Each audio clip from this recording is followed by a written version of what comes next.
Coucou les amis, c'est Amélie, j'espère que vous allez bien. Aujourd'hui, je voudrais vous faire une petite présentation du célèbre ouvrage de Lise Bourbeau, Les 5 blessures qui empêchent d'être soi-même. Pour des raisons de droit d'auteur, vous comprendrez que je ne pourrai vous en faire qu'un tout petit résumé. À charge pour vous d'aller voir ce livre qui est tout à fait complet et qui vous donnera bien plus de précision sur les blessures qui pourraient être les vôtres. Les blessures émotionnelles, à mon sens, ne se résument pas seulement à 5 blessures. En effet, souvenez-vous, je vous ai fait une vidéo très intéressante grâce au livre de Patricia D'Angeli sur les différents enfants intérieurs blessés qui peuvent exister. Et je vous y renvoie, je vous mets le lien ici en commentaire de la vidéo. Simplement pour vous rappeler que ici, néanmoins, pour commencer un lourd travail sur soi, il peut être intéressant de démarrer par cet ouvrage, car résumer les choses sur 5 blessures nous permet déjà de bien déblayer le terrain. Avant de vous exposer très rapidement chacune de ces blessures et de vous donner peut-être envie d'aller lire le livre, je souhaitais vous rappeler quel était le grand principe d'après Lise Bourbeau. Nous serions qui nous sommes réellement à la naissance, complètement conformes à notre essence. Simplement, pour nous faire aimer, il va falloir nous conformer à un monde où il y a des conventions sociales et on va parfois nous interdire des choses et cela va être contre nature pour nous. Cela crée un véritable déchirement parce qu'on ne peut pas être nous-mêmes. Mais si on veut être aimé, il faut malheureusement se conformer à tout ceci. Et ce déchirement va nous forcer à créer un personnage qui va être destiné à nous faire aimer. Et le souci, eh bien, c'est que le leurre ne peut pas durer très longtemps, car on porte alors un véritable masque, on n'est pas aligné avec qui on est. Et au bout d'un moment, eh bien forcément, on finit par avoir des difficultés dans sa vie, à se sentir mal, peut-être même à développer des maladies. Et vous allez voir que chacune des blessures peut être rattachée justement à une maladie, à une difficulté, à des critères physiques. Donc si vous aussi, vous vous sentez plutôt mal, que vous avez envie de commencer un lourd travail en développement personnel, je dis lourd parce que vous verrez que c'est le travail de toute une vie, on n'a jamais fini. On peut parfois commencer justement par ses propres blessures, à analyser son quotidien par rapport à son vécu, par rapport à ce dont on a conscience, puis plus on avance, plus vous vous rendrez compte qu'on va chercher en profondeur sur des choses même parfois tellement inconscientes qu'il est difficile de les repérer. Et je pense ici aux blessures transgénérationnelles auxquelles j'ai déjà fait plusieurs fois référence grâce à des vidéos et articles sur mon blog et sur ma chaîne que je vous invite bien sûr à aller voir. Donc aujourd'hui on va commencer par ces fameuses 5 blessures et on va commencer avec la blessure numéro 1. La blessure de rejet. Ceux qui la portent seront plutôt filiformes et vivent cette blessure avec le parent du même sexe. Ils mangent généralement par petites portions, aiment le sucre, l'alcool, les drogues.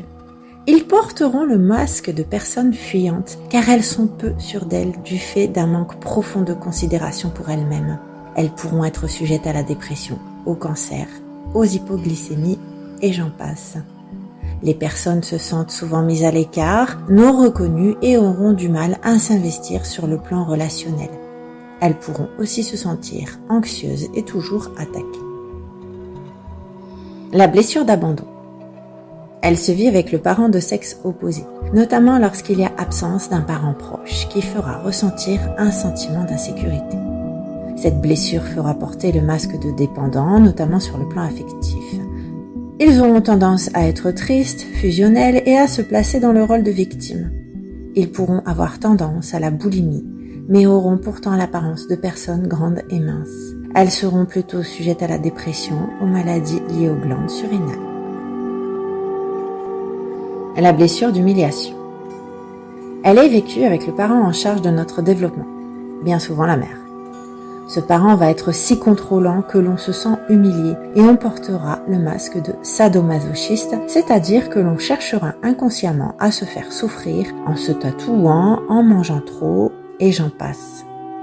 La personne cherchera à se faire du mal ou à se punir avant que quelqu'un d'autre ne s'en charge. Le corps de ces personnes sera plutôt rondelé et ils auront de grands yeux innocents. Ils aimeront manger des aliments gras, du chocolat. La personne humiliée aura peu d'estime et elle ressentira la honte. Elle pense qu'elle n'est pas digne d'être aimée. Souvent, le sadomasochiste se blâme lui-même, notamment à travers l'humour en se rabaissant en permanence. Il privilégiera les besoins des autres avant les siens et s'arrangera pour se créer des contraintes afin de ne pas être libre, ce qui reviendrait à avoir trop de plaisir. il voudra aussi aider pour prendre sa place et grossira également pour cette raison. La plus grande peur est la liberté, car cela revient à ne plus avoir de limites, à tomber dans l'excès et à avoir honte et à se sentir humilié. La blessure de trahison. Elle est vécue avec le parent de sexe opposé et fera porter un masque de contrôlant. C'est-à-dire que la personne se mêle de tout car elle veut se sentir importante. Elle craint les séparations, elle est sujette aux agoraphobies et aux problèmes digestifs. La personne trahie a un corps fort avec des hanches larges pour les femmes et des épaules plus larges que les hanches pour les hommes avec une poitrine et un ventre bombé. Le contrôlant sera très exigeant envers lui-même et avec les autres et vérifiera le travail des autres, exigera des autres qu'il soit fait très vite et anticipera pour mieux contrôler. Le contrôlant est sensible mais pas démonstratif. Il est notamment rempli d'agressivité. Sa plus grande peur est la séparation qui traduit la trahison. La blessure d'injustice, elle se vit avec le parent de même sexe et le souci est de devoir être performant, voire parfait. La personne portera le masque de rigide et aura une apparence droite bien proportionnée avec des fesses rondes et une taille plus fine. C'est une personne perfectionniste qui voudra se justifier. Elle sera dynamique mais colérique et aura du mal à recevoir ou à se faire plaisir.